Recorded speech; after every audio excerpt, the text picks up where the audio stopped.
All right, well, thank you so much, Melinda. And thank you everybody for joining us today for our CAPE Summit presentation on engaging students with integrated education and training. We're so excited you're here today. So we're going to introduce ourselves. My name is Rita Van Dyke-Howe. I'm the ESL Department Chair and Faculty Coordinator at Santiago Canyon College, Division of Continuing Education. And my name is Raymond Hernandez. I'm the teacher on special assignment, ESL/coordinator for the connection there, Garden Grove Adult Education. Hello, everyone. My name is Veronica Castañeda, and I am the part-time faculty coordinator for career education at Santa Ana College School of Continuing Education. Welcome, everyone. And my name is Rosalba Hernandez, and I am a counselor with Continuing Education Division at Santiago Canyon College.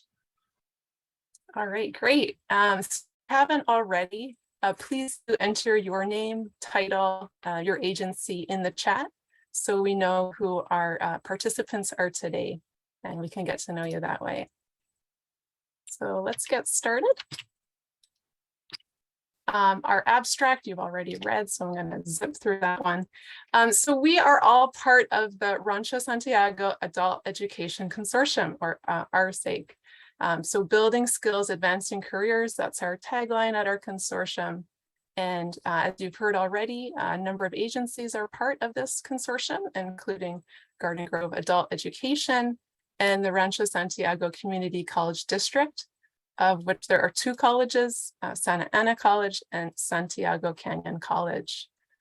So in our consortium, the 3-year plan that we were working on, we had several different work groups, like many consortiums do. We had a distance education work group, we had a marketing work group, and we also had an IET work group, integrated education and training. So we were all members of this work group, and we were working on how to increase opportunities for our students in IET. So that's kind of the background here. So here is from our 3-year plan. Our second goal was all about IET. So goal 2 is increase integrated education opportunities for students in basic skills and career education. So in particular, our ESL students and our career education students. And there's a number of objectives listed in the 3-year plan. The first and second objective, I believe, were for goal number 1. So that's why it starts at number 3. And you can see here, objective number 3, plan to create seamless transitions into post-secondary education or the workforce. And so that really goes well with IET, right? How can we have students on those pathways to careers seamlessly? And then we have objective 4, which is plan to address the gaps in services. We're going to be talking a little bit about counseling later on. Rosalba will be addressing that. Objective 5, plan to employ approaches proven to accelerate a student's progress toward their academic and career goals. Objective 6, plan to address consortium-wide professional development. And then the last objective, number 7, plan to leverage funding, resources, and facilities. So those were the objectives. And so some of the assumptions that we had to also address in our work group are these 4 here. So first of all, will the target population be aware of the integrated education and training programs and understand their ultimate goal? If you ask your typical ESL student, what is IET, they probably will not know what you're talking about, even if you spell it out and say integrated education and training. So how can we communicate this clearly to our students? What are these IET programs that we have available for students? And what's the goal of the program? And the number 2 is the target population willing to enroll in co-enrollment courses. Are they willing to take an ESL class at the same time as a career education class? And then number 3, right, the big question about funding. Will the funding resources be adequate and available?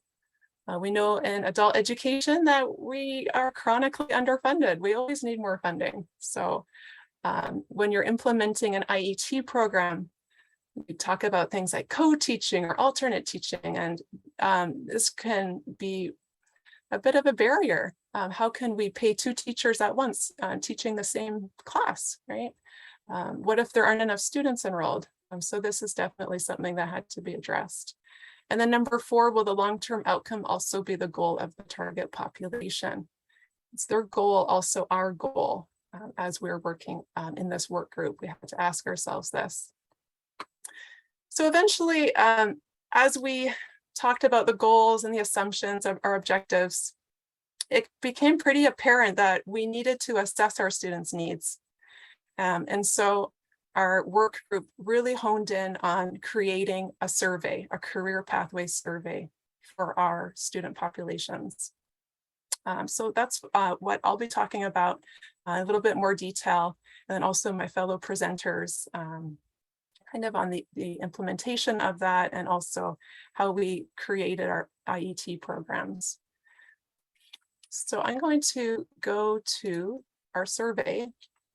And actually, I want to share the link with you guys so that you have that raw link. So let me just go back. I'm going to put it in the chat so you're able to access it as if you're a student, not as a collaborator, but as a student. So here is the survey. I hope everyone can see. Career Pathways Interest Survey. And I did duplicate it so that this is just for the Cape Summit. So we know you're not a student if you do end up submitting a response. No problem if you do. So you'll see that we're using Microsoft Forms. Just quickly, is everyone here familiar with Microsoft Forms? Maybe if you could in the chat say yes or no. You're familiar with Microsoft Forms? We have some people saying no. A lot of people saying no. Okay, no, that's great to realize. Oh yeah, Google. So some of you are familiar with Google Forms. It's very similar to Google Forms. It's just the Microsoft version. And the reason we use Microsoft and not Google is that at least at our community college district, we're a Microsoft district. So we have an institutional license for Microsoft. We do not for Google.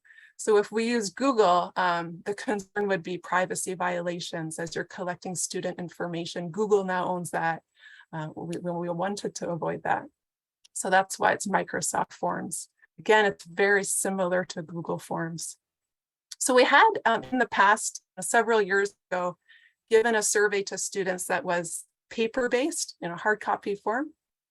We really wanted to do an online version, especially the pivot to more online learning during the pandemic, where students are more familiar with this technology, and we were able to get the results more effectively through the online survey format. So here it is, Microsoft Forms. Another nice thing about Microsoft Forms is that it's also mobile friendly. So if you click on the mobile button on there on the top, it will show what it looks like on a phone. And of course, many of our students are using smartphones. But today we'll look at the computer version, since we definitely have a lot more real estate in the computer version. Another thing is there is an immersive reader option. So if a student would like to listen to the form, maybe they have a visual impairment, they can do so. Okay, so we developed this survey in our work group, and it did take several meetings, which lasted over several months. And we had a diverse group of people at the table, stakeholders, contributing and collaborating to the survey to make sure that it was as effective as possible and really reflected the programs that we offer. So we start with this introduction, right? We want to know what kind of job you'd like to do. Please read the list of career pathways below and mark the careers you're interested in. And then do you want to receive more information about education and training opportunities in your chosen career pathway? If yes, then please enter your personal contact information at the end of the survey. And Rosalba later will be talking about this from the counseling perspective, contacting students. So we had their information to contact them. Rita, this is Melinda. I hate to interrupt, but if you wanted people to actually go to this form, it's not currently accepting responses. So everyone's getting a message that they can't access the form. Oh, okay. I will correct that. Okay. Thank you for letting me know. So for now, let's just look at it together on the screen, and then I'll share the link again after I allow the responses. Thank you for letting me know. Okay, so here we go. We're going to start with our first career pathway, which is office technology. And you'll notice there's a picture, there's a heading, and there's a short description of what the career pathway is. Office technology includes learning to use Microsoft Office, Word, PowerPoint, Excel, keyboarding, and business applications. And then some examples of the specific job pathways that we have. And most of these examples also, we have a CDCP certificate. So it's a career development and college preparation certificate that's approved by the state of California that students earn after they complete all the coursework. So if the students are interested in the career pathway, right, they can say yes, they can say no, maybe they're not sure. But the thing that we were able to utilize is the branching technology in MS Forms. So if they say no, they can just go to the next career pathway because they're not really interested in any of those jobs. But if they say yes, you'll notice that the form changes and these additions pop up. And these are the specific jobs: general office clerk, administrative assistant, first line supervisor. They now pop up and the student will answer yes, no, maybe, if they're interested in those particular careers. So for general office clerk, you're going to see the description here. And then, are you interested in this career? Yes, no, maybe. And you say no. Secretary, administrative assistant, same thing. There's a description. And then, are you interested in this career? Yes. And then first line supervisor, what's that? You can read about it and then answer if you're interested. Maybe, right? So once they've done that, they can go to the next page. And then this is another career pathway, a different one. So health occupations. And there's going to be some pictures. So they even lower level students are able to understand what this career pathway is all about. So we have examples of some jobs. Again, these are CDCP certificate programs that we offer at our colleges. Caregiver, personal care aide, CNA, medical billing and coding, behavior technician. Are you interested in this career pathway? If they say no, they just go to the next career pathway. If they say yes, all those specific careers will pop up and then they can choose again. Are you interested? Yes. Caregiver, yes. Certified nursing assistant, yes. Very popular program at both Santiago Canyon College and Santa Ana College. Medical billing, this, we had a bit of a debate, if I recall correctly, because some of our colleagues said this should go in business or this should go in a different area, but I guess we ended up putting it in healthcare. Maybe Veronica can talk about that later. But again, they can say if they're interested. And behavior technician is the last healthcare career. Then they go to the next one. Next career pathway that we have is digital media or information communication technology. So it's a lot of vocabulary there, but really specifically, what are the jobs? They're listed right below. If they're interested in the career pathway, those will pop up. So we've got digital marketing specialist, right? Using social media to market things, right? Really popular. Web associate, basics of website creation, and then multimedia artists and animators, computer games, movies, music videos, right? Really interesting stuff. We're going to say yes, I'm interested in that career. The next career pathway is hospitality and tourism. And then we've listed what are the 5 segments of hospitality: lodging, food and beverage, restaurants, tourism, travel, recreation.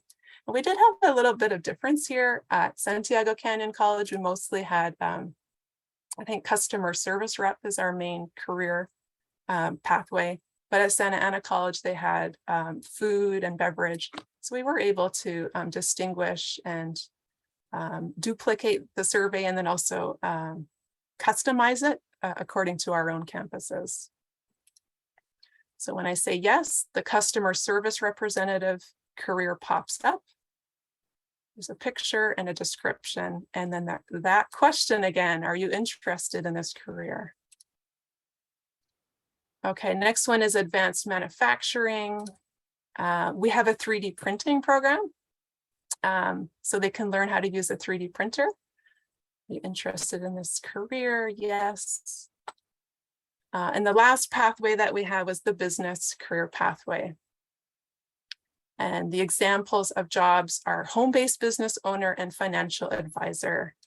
So they can see what exactly are some examples of home-based businesses that our students could develop and have in their own homes, this entrepreneurial spirit that a lot of our students have. So some examples are like house cleaning, freelance writing, dog walking, upcycling, etc. And this is, from what I understand, this is a very popular program. And financial advisor. So for this one, we'll say maybe. Okay, so those were all the career pathways that we had. And then we put careers in them. And the students are answering yes, no, or maybe if they're interested. And then just a few more questions on the survey, just to learn a little bit more about our students. Maybe there's a career or job that's not listed. If yes, they can write it down here. I think we had students interested in like nursing or being a pilot or just something that we didn't have. They could write that down. Maybe they need help deciding on a career or job. So they could also indicate that. And then question 23 was about employability skills.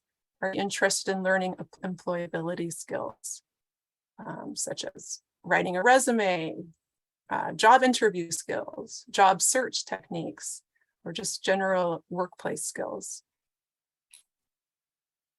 And then at the very end of the survey, there is a section where they can, if they want, provide personal information. Up till now, it's been anonymous, right? And they can continue to be anonymous if they wish. But if they want to speak to a counselor, have a counselor or support staff contact them, we're going to have get their personal information. So that's why we also included this part at the end of the survey. So they can say no, they don't have to. But if they say yes, we need their name and their student ID number, their phone number, and then their email address. And then that way, one of our counselors could contact them to talk more about their career and educational plans. And then they submit at the end. Okay. So I'm just going to pause there for a moment if there are any other questions about the survey. And while I'm pausing, I'm just going to quickly correct that issue with the share. My apologies on that. Rita, there was one question that came into the chat from Lori. What ESL level is this survey written for?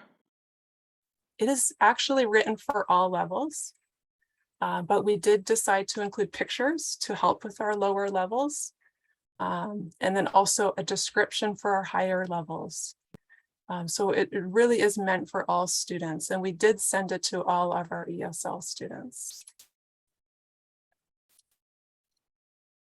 Okay, so I've opened up the end date, so it should be good now. I put the link in the chat. Can somebody check it for me? Are you able to open the survey now? Yes. Oh, wonderful. Thank you. And another question came in the chat. Would you like to read it, or would you like me to read it for you? Oh, if you could read it, that would be great. Thank you, Helen. What kind of response did you get? Was it sent once, or is this ongoing? So we will talk about it individually because we're at different campuses. But at Santiago Canyon College, we sent it in the spring, so last spring, and we received hundreds of responses. I think it was over 500. And we left it open for about 3 weeks. So we did receive a lot of responses. Okay, I'm gonna go back and share my screen here.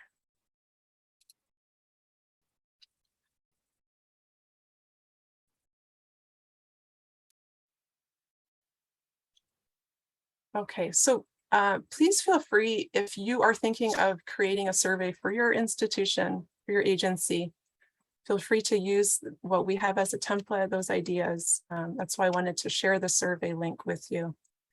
And I just want to emphasize that this was definitely a collaborative work.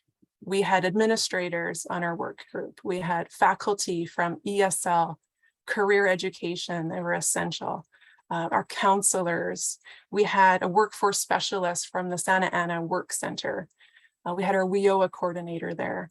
And so we really wanted to get all those voices in the room, at the table, so that we could create the best, most robust, most inclusive survey as possible for our students.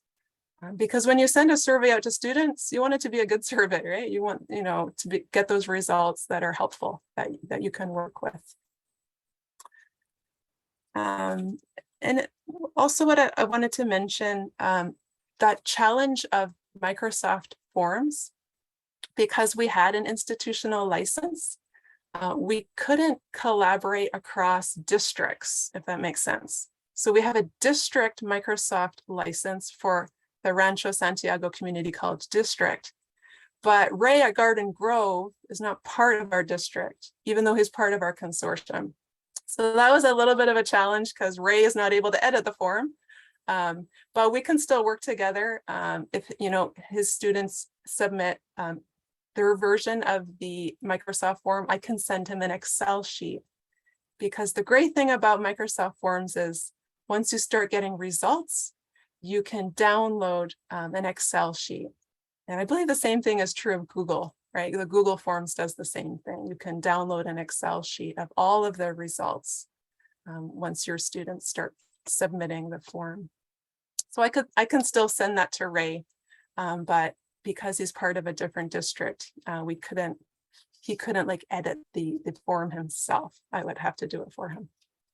So I just wanted to make a note about that, because this is CAPE, right? We're working with consortiums, or consortia, I should say. Okay, and I think that's all I wanted to say about the form, unless there are additional questions. We have one more question. Did you include all of your certificate programs from Santa Ana College and Santiago Canyon College? Great question. So the original Microsoft form, yes.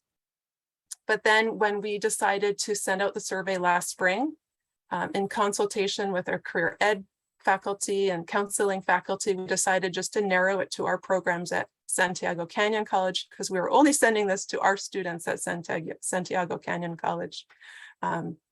So we did duplicate the form and then make some modifications. Yeah. And why again did you use Microsoft over Google? Because we have an institutional license for Microsoft at our district. Google, we do not. So when you're using Google product, they own the information. And so that was an issue for privacy and possible FERPA violation.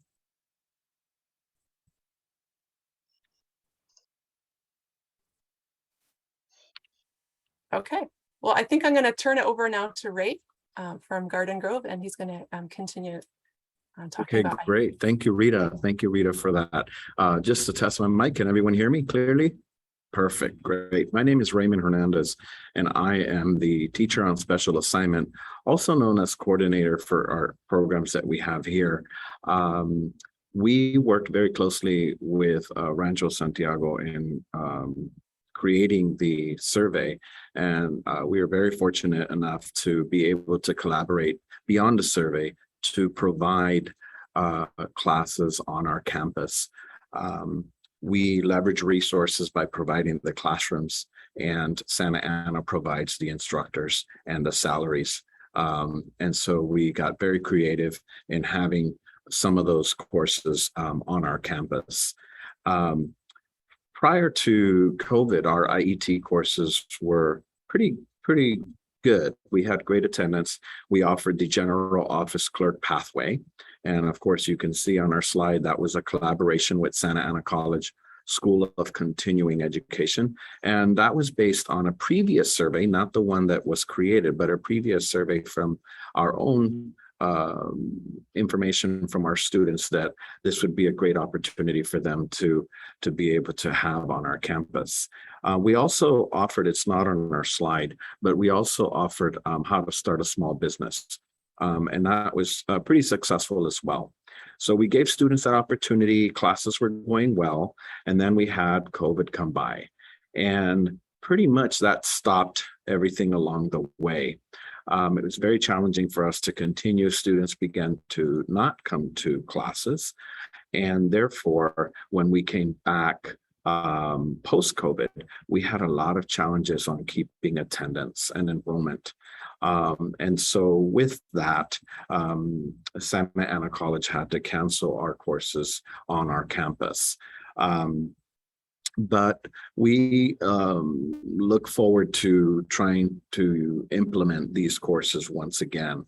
So basically our enrollment, we've opened up in August, and 2 months in, and our enrollment's already at 1,600, and we have waiting list for a lot of our ESL classes. Our computer basics classes are filled. And so one of the things that we plan on doing is to use the survey that we intended to use prior to COVID in the spring to be able to strategize and see how we can provide the more relevant opportunities for those students. We currently offer a business office certification course, and this is on our own. It is an IET approved model, but we have the instructor who is a CTE certified as well as ESL. So she teaches both parts of that program. And this course that we're offering in the evening, the business office certification course, it's pretty interesting. It verifies individuals that have acquired the technical skills and necessary to be competitive in today's workplace. Definitely, if they reach certification at the end of the course, they're able to prove that they have the ability to work with office technology skills, database applications, word processing, digital presentation applications. It's quite a lot, but it is segmented, and it's a great opportunity for students to demonstrate those skills and then be able to use that certification in their resume to present for future jobs. What some of the goals we have for our 2023 is definitely providing that survey in the second semester. We at Garden Grove Adult Education have not given this particular survey that we actually worked on, but now we're going to do so. And we're going to think about it in two different ways. The first one is as an interest. What do we get the most interest? And then after that, we're able to identify what courses can we try to bring back on our campus. And if we cannot do that, then our goal would be to work with our partners to be able to have referrals and have our students attend courses on other campuses. And that's where we would have our counselor and the support staff in order to help students springboard and provide the support they need to be able to be successful with a course that we may not have on our campus. We're definitely going to review those results. And as Rita stated before, she will receive the results and she will send that information back to us. And then we will be able to analyze that and create the program offerings that will meet the students' needs on our campus. Any questions about Garden Grove's Yes. ability? Okay. Alfred Ramirez asks, the classes were open in person? Was that a reason for increased enrollment? Yes, all of our courses are open in person, and prior to we saw we never had an issue with enrollment before COVID. And then once COVID came around, post-COVID challenges, we were doing a HyFlex model. And so we were providing opportunities for students to attend via internet, via Zoom, as well as in person. And slowly that has changed. One example, not to get too much off topic, but one example was in my class in the evening, I used to have maybe 20 students online and maybe 3 attending. And now we still provide the HyFlex opportunity, but I have 0 students online and I have 31 attending. And so most of our courses, we're seeing the change where people are realizing they'd like to get back to class in person. And teachers are happy as well, because they do have to monitor both sessions. But yeah, we're pretty happy about that as well. Okay, one more question from Margie Moriarty. What certificate can the student earn in the business office class? Well, the certificate that they're receiving is actually a certificate that's already part of a program that was part of the ICEV. They are sponsoring our event as well, and they have a station in the summit where you can visit some of their courses. But we did purchase it from them. It is a certification through them. And there's actually a local office here in Garden Grove that we have yet to visit, but we're going to visit very soon in order to collaborate with that office. But they do receive a certificate after an examination to prove some of those or all of those preparations and demonstrating those skills.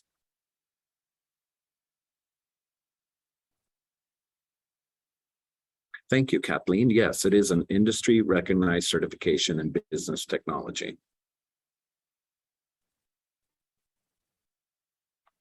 And that is the only IET course we're offering right now on our Garden Grove campus.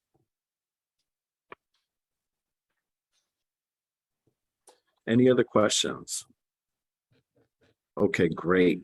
Thank you all for taking time to let me share what we're doing here at Garden Grove Adult Education. Thank you so much, Ray. All right, next we have Veronica.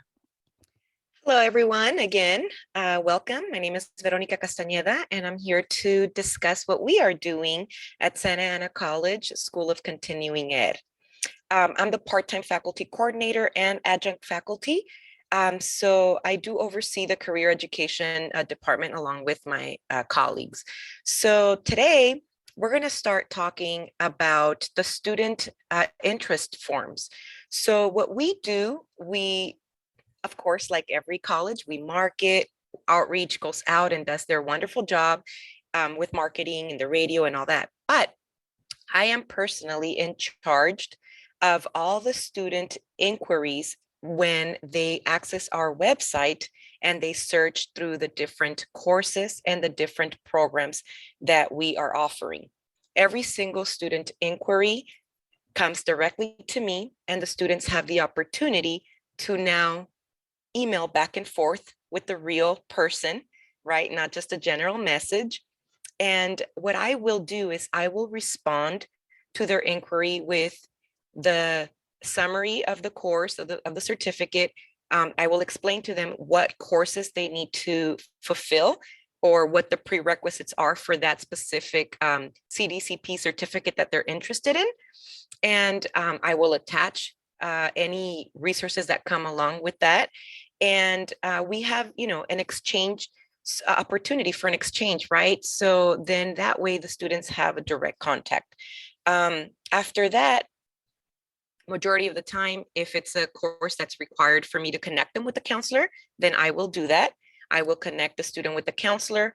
If there's no need to connect, then I will teach them how to register using our platform, which is called self-service. I can do, a meeting with the students and register them for the next semester, or if the class is open entry, open exit, then we get them situated in the class of their choice. Again, all of these interests from career education do come to me. So, I usually respond to them within 4 business days. Okay. Then after the student inquiries, what we have is building bridges with articulated courses. So at Santa Ana College, School of Continuing Ed, we have articulation agreements with the credit site. And what we do is we offer all our non-credit students an opportunity to take the introductory courses associated with the certificate free of cost to them.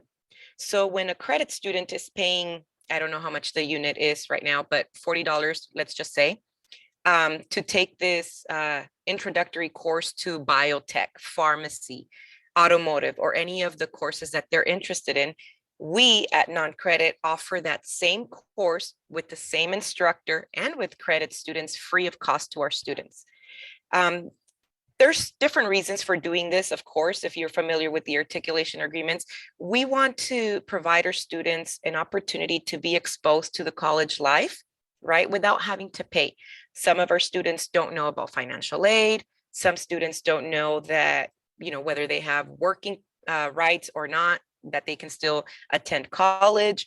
And those who don't know about financial aid or any waivers perhaps don't have the money to purchase or pay for these courses, right? So we give them the opportunity.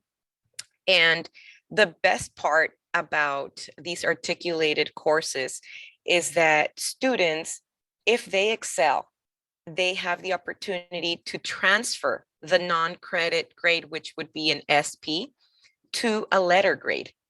And if vice versa, if they don't do so well, they can keep their SP or their NP, and it will not affect their transcript. It will not have a negative impact. So this is a way we are building bridges with the credit site. And this information I also provide to our students when they have inquiries.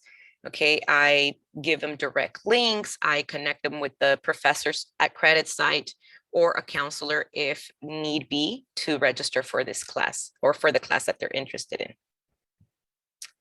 Any questions before I move on? Okay. Nope. Okay, thank you. And how are we doing with IET? So unfortunately, our school has not yet launched the survey that Rita just described. We are in the talks about who our team will be to actually edit this general survey that we put together and tailor it to our school programs. That's in the works. But to engage students with integrated education and training, we do have a few contextualized courses at the moment. These include auto technology, biotechnology, line cook, and CNA. Okay, this is fairly new, and as we all know, very challenging to be able to work for an ESL instructor or professor to be able to work with a career ed instructor, whether it's credit, non-credit, so that we can come up with the curriculum, align the curriculum, and launch it, right? So it has been a very new and challenging task. Unfortunately, our first contextualized course, which was CNA, was not very successful, and I can explain why. It had low enrollments, and this is because it was pre-pandemic. So it got developed, we were ready, and then the pandemic happened. When the pandemic happened, we weren't able to provide the CNA practicum courses, right? We weren't able to have those courses that required students to come and attend in person, the hands-on courses. We were only able to give the courses like employability skills, the workforce course that's tied into CNA. And because students were not able to actually practice what they were going to be learning in the contextualized course, they were not interested. they wanted to take the course, which makes a lot of sense. They wanted to take the course simultaneously with the CNA hands-on course. So we didn't have a good outcome, but now that COVID hit, right? And we were able to receive HERFS funding, we were able to develop more contextualized courses. Okay, and we are currently in the works of actually launching those. We are now developing culinary, we are developing construction, manufacturing, pharmacy tech, and welding. So we have, although we weren't very successful as desired, we have good hopes for the future and good instructors working very hard to develop these courses currently, the curriculum currently. Okay, any questions so far? Okay, so moving on to our job fair. Tomorrow, Santa Ana College School of Continuing Ed is happy to announce we are having our first student job fair in about 15 years. The last one happened so many years ago. So we are very happy to announce that 4 part-time faculty members, including yours truly, Veronica, organized this event. Okay. And we have more than 50 students registered. That to us is huge. We've opened it up to the community. We've invited credit, non-credit. Everyone is welcome to attend. And the people who will be coming will be, the employers who will be attending, will be Surf and Sand Resort, Applied Medical, Manufacturing, Rancho Santiago Community College District Child Development Services, Northgate Markets, Assistance in Home Care, and the County of Orange. Some of these employers will be interviewing and possibly even hiring our students on site tomorrow. All these jobs and all these employers that we invited are employers who are looking to hire our students, and they're not requiring anything like a bachelor's degree, master's degree, or anything like that. They understand our population. They understand that our students are English language learners and may or may not have, state approved certificates and whatnot. So I will share the link via the chat room. So please visit our website and feel free to inform the community and your students. And going back and commenting a little bit on the survey that Rita mentioned, we are currently gathering an internal team who will work together again to customize it to our needs, but we do have a shorter survey that will go out to our students tomorrow after the job fair, and we will collect their interest and we will gather information that we can then connect our students with the proper representatives. That could be a counselor, that could be, a coordinator, depending on the students' responses.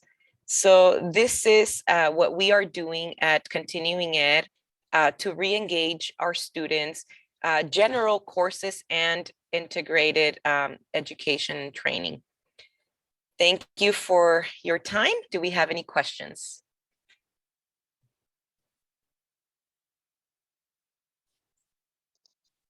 There's nothing in the chat. Okay, thank Some you. props, though. Ver- Oh, I'm Veronica. sorry. Alfred had a question. Yes. Did you say HEERF is paying for curriculum design? Yes. HERFS funding. Yes, so after a pandemic, we had funds that were available, and we used the HERFS funding to develop courses that are actually going to benefit our students because of the pandemic situation, right? Because of the pandemic, they have to work from home. Some of us had to study from home. So we took that funding and utilized it so that we can be able to deliver our services to this population in need. Thank you. Any other questions? Well, thank you for having me today. Thank you so much, Veronica. And good luck on the job fair tomorrow.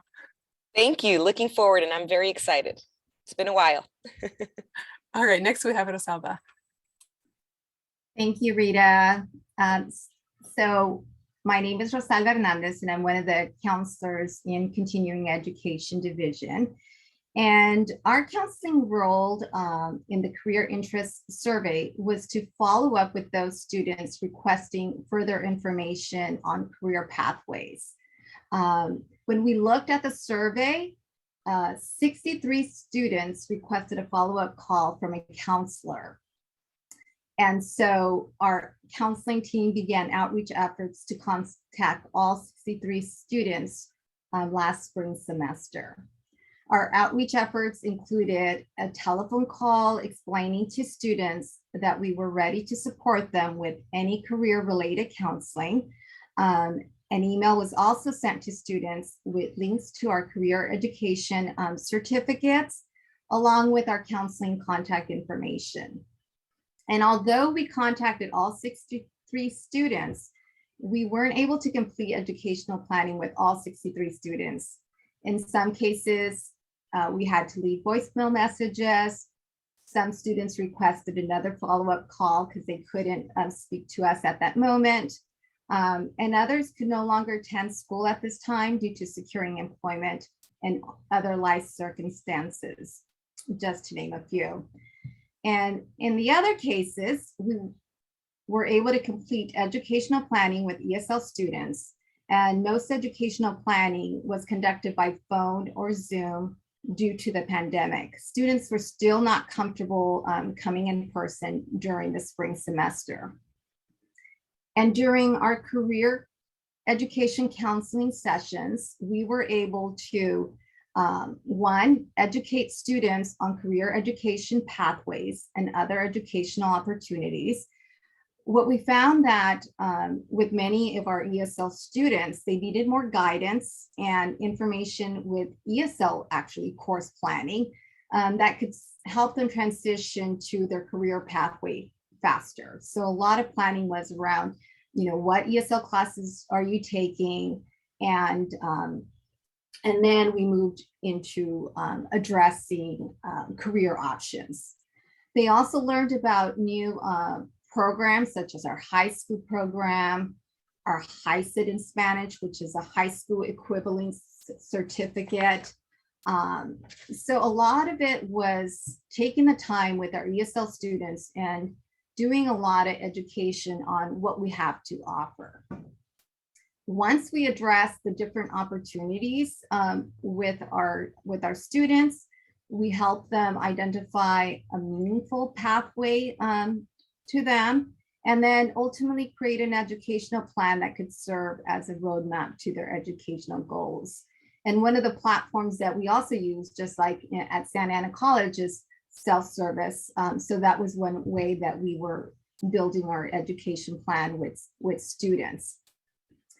This really set the stage for students to begin looking at other educational opportunities beyond ESL and to plan accordingly. So that was really important for them to start looking not only at their short-term goals within ESL, but also start thinking about long-term goals. But we didn't stop there. Once we did that stage of the planning with students and creating an educational plan, we know the importance as counselors of engagement and staying connected with students to help them stay on the path and to support students through counseling. So this fall semester, we decided to do another follow-up with our students. We sent out another mass email to all 63 students. We contacted all 63 students via phone to check in with them where they were at in terms of their educational goals. And we also scheduled counseling workshops on academic and career pathways. More than anything, we wanted to make sure that students could connect with counseling through different means and revisit their educational goals and ensure that learning was happening with intentional outcomes. What we also found, if I may add, is that we also had to do a lot of education around what is counseling. So sometimes with some students, it was about what is it that you do? I had to kind of really explain my role as a counselor. But students were super appreciative of the phone call and the counseling service, and really welcomed the opportunity to speak with someone that could provide them guidance in helping them with their academic goals. In the end, what are some lessons learned in this career survey?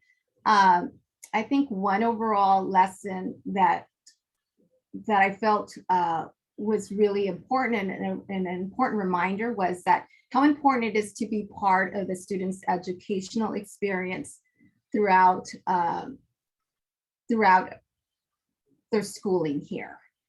Students learned more about training and educational opportunities. For example, we just started a new basic digital literacy class this semester specifically for ESL students. So it really gave us an opportunity to let them know about new classes that were happening. We were able to also register students for other educational programs meaningful to them. We were also able to re-enroll students who stopped attending, students who wanted to return to school, but not had time to contact us. So it was a really good opportunity to touch base with them and encourage them to return to school. We also helped address barriers impacting students from attending school. For example, some students needed a referral to community resources. Sometimes it meant connecting them to a food pantry or referral to mental health service. That was also very important. And sometimes by providing that community resource, that was so helpful for them that it allowed them to also think about their education and re-enrolling back in school. And then finally, I think the last lesson is just that by engaging students through their schooling, we re-inspire them to follow their educational dreams and provide the support that they need to achieve their goals. So it's really, I think, through this effort in reaching out to students and doing the educational planning and doing the follow-up, I think we build stronger connections with students, and they know that they can turn to counseling as a means to addressing any academic goals that they may have. Any questions regarding our counseling role?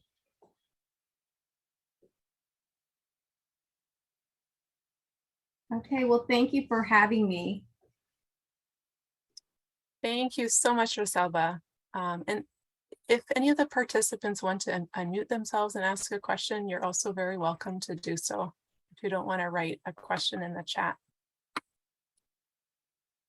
And Christina says, thank you for sharing, Rosalba. All right. Hi, this is Kathleen Peterson. Hey, Kathleen. Yeah, I would like to know, Rosalba, on your follow-up, you said that you were responding to students because we, like what Ray was talking earlier when we first came up with our office, the general office clerk pathway. We had asked students if they wanted to contact with a counselor. But the problem was when we did the first survey, we put it on the back of the paper, so some people did turn the paper over. So anyway, I was just wondering when you did the follow-up, how far apart was it between when the students, the 60-some students first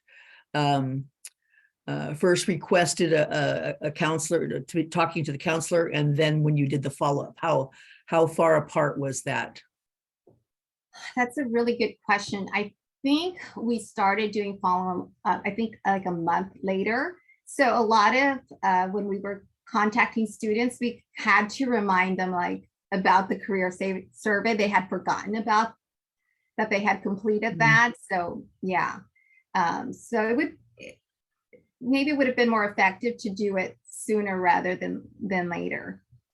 Well, but I'm just saying is that I honor you guys for doing the follow-up directly with the counselor, because we found through our orientation now, having direct contact with the counselor from moment one with the orientation and the pre-testing, and then having hands-on, going back and finding out where, looking at students where they're placed in ESL, letting them know that we would like to, if they're interested in accelerating any transitions.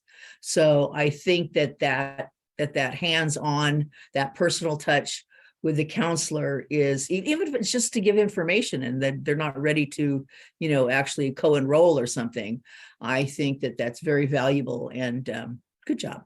Thank you. Yeah, that's so true, Kathleen. My experience with some of our ESL students,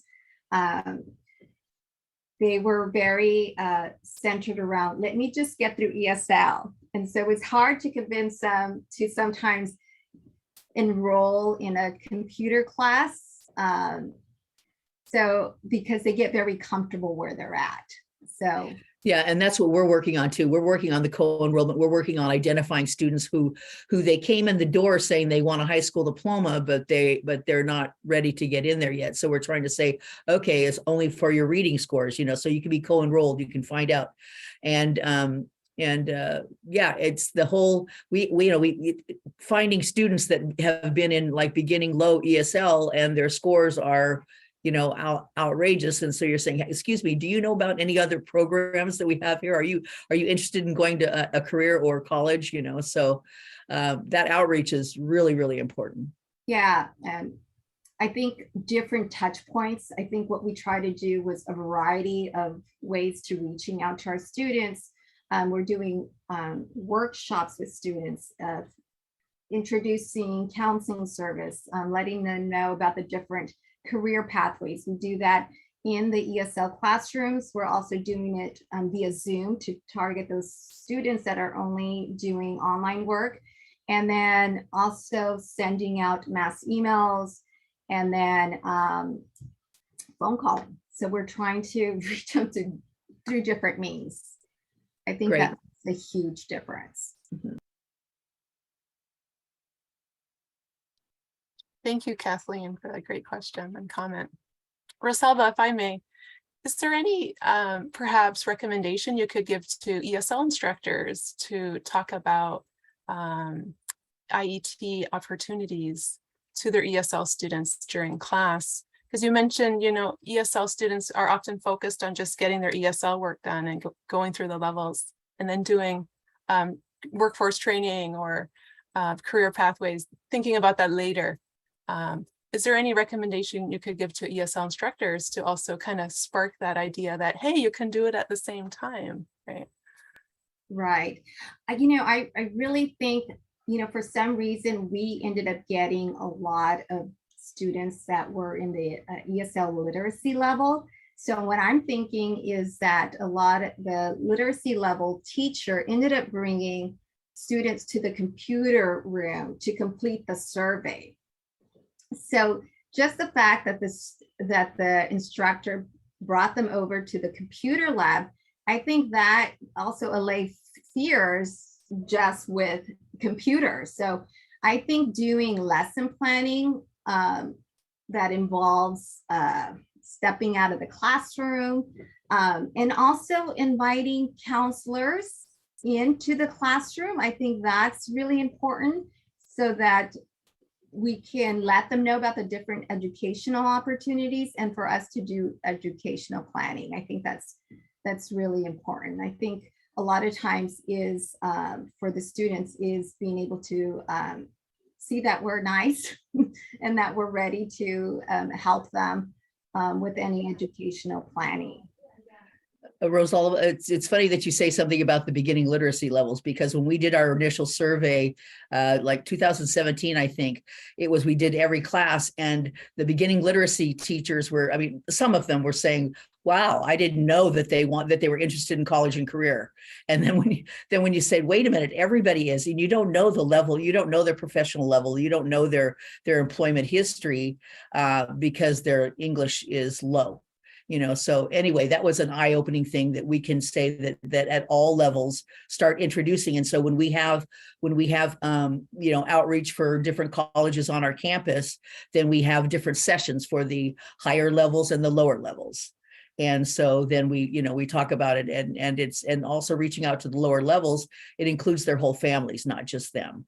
So anyway, Right. beginning No, literacy students are ready for college and career information. They are so ready, and they get super excited because that will motivate them to continue along with their ESL levels. Because sometimes they're like, they just want to stay, they get comfortable with the teacher and they just want to stay in that level. But when I tell them, well, in order for you to consider all these other options, you have to be at this ESL level. And so that's why it's so important for you to keep progressing, and it's also an opportunity to also share other classes that are going to help them move them along, like our ESL writing class, our pronunciation, our conversation. So it really takes a village. I'd like to share, Rita, based on Rosalba's response as well. One of the most effective things that we've created here at Garden Grove Adult Education in order to inform students at all levels and get teachers inspired to really help students understand all their goals and steps and moving forward is to implement a technology talk Wednesday. And every Wednesday, our evening classes meet for about an hour and a half, and then we have professional development. But for that hour and a half, every classroom and every teacher is required to have students on their Chromebooks and exploring our own website, where we actually have a counselor's corner. And so we're constantly reminding students, here's the counselor's corner. This is who she is. This is the workforce thread that we have. These are the jobs and opportunities available for you. And so these reminders are helping students not only be informed for the lower levels, and for those that are ready to take action, they have this resource. So Technology Talk Wednesdays are really important at our school. And it seems to really highlight the opportunities for acceleration, as well as reminders of the courses that we offer here and or with our partners. I think that's really important. So that's something that we do as instructors, and we encourage our students to meet the counselor, and the questions begin to arise where the counselor is very proactive in helping all of our students, ESL all the way up to high school diploma and beyond, make those connections possible. I would suggest that you have a support staff if you don't have a full-time counselor at your school, to be able to take on that role. That is a support that's really important, that really gives students a person to talk to, a bridge to cross, as you see on my picture behind me, to be able to get to where they need to get to. And so if we don't offer these courses, these IET courses on our campus, once the survey is complete, we'll be able to connect them, or the counselor will be able to connect them with our consortia partners.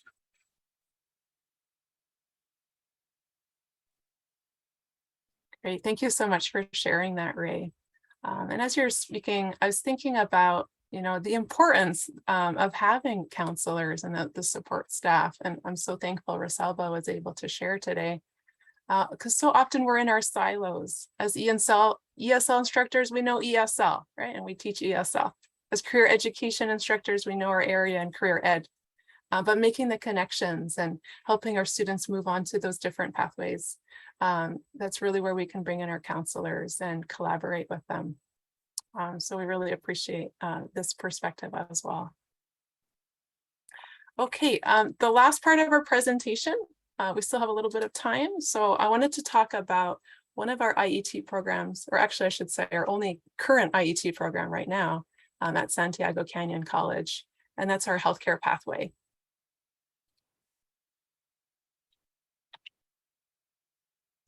All right, so if you haven't heard, this is just hot off the press. There is money right now in healthcare focused adult education pathways. Does anyone, have you heard this in the budget, state budget? Yes, no? Just today. Just today. Okay. Well, this is our opportunity. We've got funding. So it's a priority in the 2022-23 budget. It's a major investment in healthcare focused adult education pathways. Right? This is just perfect for IET. The enacted budget includes 130 million one time to support healthcare focused vocational pathways for English language learners through the adult education program. And the funding is going to be spread out over 3 years. You can see 30 million the first year, then 50 million, and then 50 million in the next 2 years. It's intended to support learners across all levels of English proficiency, even literacy. So it's pretty exciting. I am super excited about this. So at Santiago Canyon College, we do have a healthcare pathway for our ESL students. And we have been providing this pathway since spring of 2019. So in ESL, we have a collaboration between career education with our caregiver personal care aid instructors and faculty. So we have a CDCP program. Again, it's a state-approved certificate that students can earn as a personal care aide. It's just 2 classes. It's pretty short. I've got the 2 classes listed there below, Introduction to Caregiving and then Caregiving Training, 20 hours and 40 hours. So within 60 hours, they have a certificate. So what is a caregiver or personal care aide? They can work in a medical facility, such as an assisted living facility or in the patient's home. The certificate program will teach you how to assist people with daily living activities. And just a little bit of information about this career. The job outlook is really good. Employment of home health and personal care aides is projected to grow 25% in the next 10 years, which is much faster than other occupations. So it's really a high growth area. However, the pay is not great. So this is something that I think we do need to be transparent with our students. The median annual wage for home health and personal care aides is only $29,430, and that was last year's figure. This is from the Occupational Outlook Handbook. You can take a look. That's a great resource for students also when they're interested in looking at different careers. One thing that we can encourage our students also is that this could just be the first step of the pathway. If they're interested in a career in healthcare, why not start as a personal care aide, then maybe CNA, right? With additional training, you get additional pay, and perhaps become an RN or phlebotomist or whatever other healthcare career they may be interested in. There are many, many healthcare careers that I would imagine many of our students are not aware of. And so we can help them build that awareness. Personal care aide is a great entry-level position that they can get started kind of on that pathway. Okay, next page. So we have an ESL support class for the personal care aide program. It's English for Work class, and it focuses all on healthcare. I'm actually the instructor of this class. I do have some background in healthcare, so I'm able to teach this fairly comfortably. But this is the course description here. This course prepares students with the necessary language skills to succeed in vocational medical certificate programs, bridging the gap between standard ESL coursework and CTE coursework. So there's vocabulary, there's a lot of vocabulary. There's communication strategies, useful language that they can use in communicating with their coworkers, communicating with patients. They also explore career pathways and training needed for allied health jobs. So we do talk about other allied health jobs in addition to personal care aide.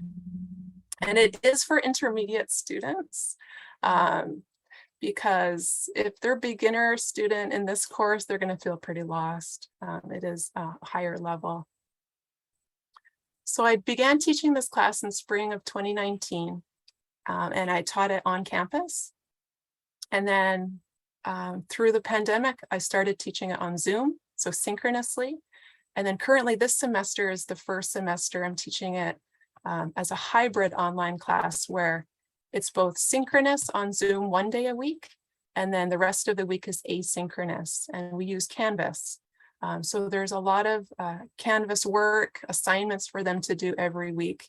It's a pretty robust, rigorous course. Like I mentioned, there's a lot of vocabulary. We go through, the body systems, and that's a lot of healthcare related vocabulary. We also do EL Civics in this class. So the EL Civics co-op that we focus on is 71.2. And there's 2 tasks for this co-op.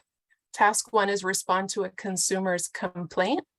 So if you're a personal care aide, typically you're employed by a specific individual. Maybe you're working in his or her home. And so it's like a consumer provider relationship in that way. So what do you do if the consumer complains? Maybe as the caregiver, you cook for them, for example, and they don't like your cooking, or you clean for them and they criticize your cleaning. So how do you respond to that? How do you respond to a critique or a complaint? So we hone in on that language skill, and that's the task 1 assessment. And then task 2 is document abuse or neglect. So we talk about elder abuse, nursing home abuse, and the necessity of reporting that, and what's an ombudsman, and how do you go about reporting it? What language do you use? We look at different case scenarios, and then the student will, in an oral task, document and report the abuse or neglect.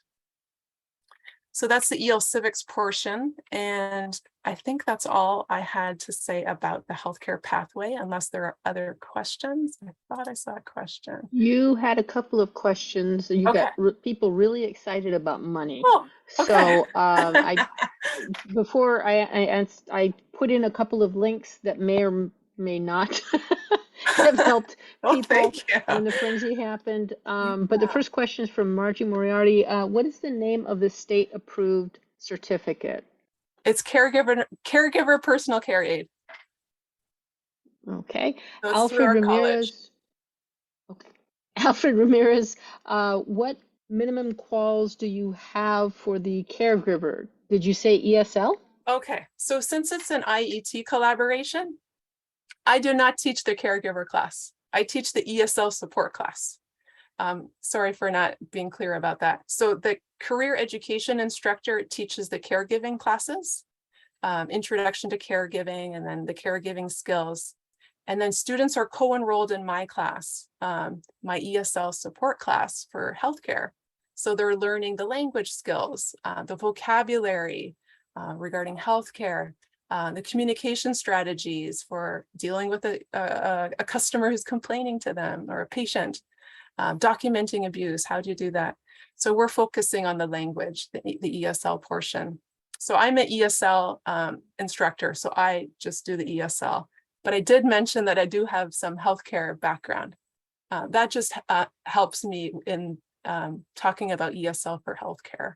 But I don't have MinQuals to teach career education, no. Hopefully that clarifies it. Alfred, please feel free to unmute if you have additional questions. No, that clarifies it. Thank you so much. Okay, all right. Okay, Ida, I'm gonna screw up your name, Weidenkeller. Would you be willing to share out a COR for the ESL support class for healthcare? Yeah, I can do that. Please send me an email. I'll send my email in the chat. I would be happy to do so. Any other questions?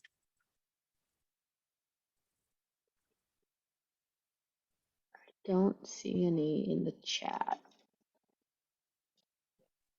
Now I'm really excited, Rita, to do this survey, because if you can bring that class on our campus, who knows, that might be students really super excited about taking the course. And if you're going to be our professor, that would be great.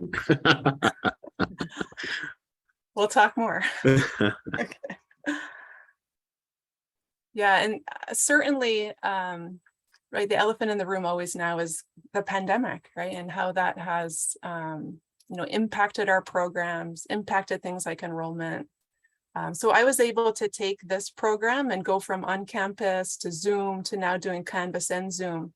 And it's been interesting to see the students and how they interact with one another as they are challenged by the technology, but also to see their growth and just the empowerment that they have now as they're taking an online class and they're able to do Canvas assignments so seamlessly now. It's just wonderful to see the empowerment in the students.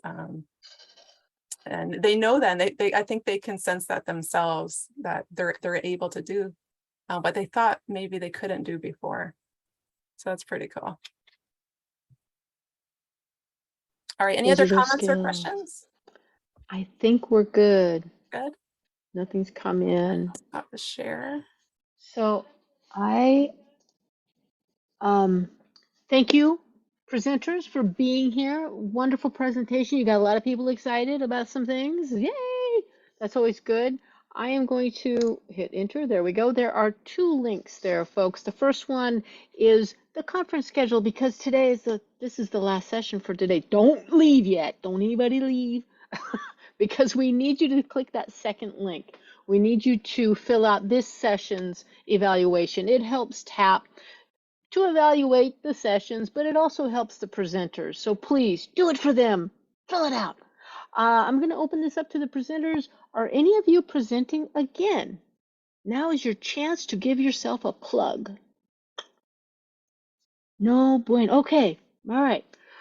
Well, thank you for presenting this one time then. That's great. If you're doing the evaluation, you click on the link, click the next button. It's confusing some people.